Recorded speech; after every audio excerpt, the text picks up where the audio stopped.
Welcome back to Voice of Barak 24, your window into global power plays and geopolitical shifts. Today we're diving deep into a decision that could reshape the Middle East. The United Nations Security Council's endorsement of Donald Trump's Gaza plan. What's behind it? Who gains? Who loses? And how does this affect not just the region, but global diplomacy and the balance of power? Stay with us for the full breakdown. On the 18th of November 2025, the UN Security Council voted 13-0 with Russia and China abstaining to endorse a U.S. draft resolution that effectively embraces parts of Donald Trump's vision for Gaza.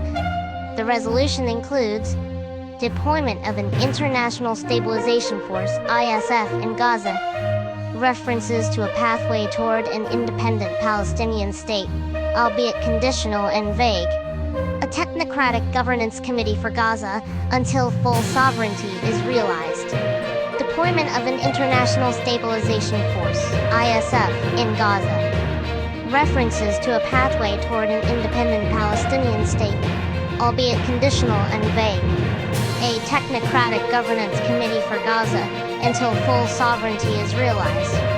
This is significant. The UN is effectively endorsing US-backed proposals that were once considered fringe or unlikely. The question is, what changed? Why did the US push this so aggressively, and why now? Several factors. 1. Trump's continued influence in Republican foreign policy circles and the US desire to assert leadership in the Middle East. 2. Arab and Gulf states pushing for a credible roadmap for Gaza, post-conflict rebuilding and relief flows. They pressured the US to include references to Palestinian self-determination, which was folded into the resolution. 3. Russia and China's abstention rather than a veto indicates some interplay of diplomacy. They didn't block it, possibly because the text was watered down and didn't compel them to act.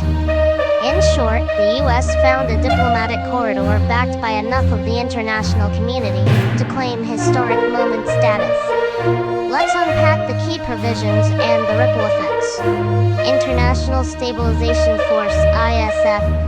The resolution calls for deployment of peacekeepers in Gaza to fill the vacuum left by Israeli military operations, but no country has yet committed troops, and Hamas has already rejected disarmament.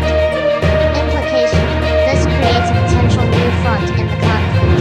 Peacekeepers may face armed insurgents without political backing. Conditional pathway to Palestinian statehood. The resolution includes, once the Palestinian Authority has reformed and reconstruction is underway, the conditions may be in place for a credible pathway to self-determination. Implication: this is not a guarantee. For many Palestinians and Arab states, the wording is too vague, which is why groups like Hamas say the resolution fails their demands. Technocratic Committee for Gaza Governance. A committee is to manage daily governance and aid flows in Gaza until a political solution emerges.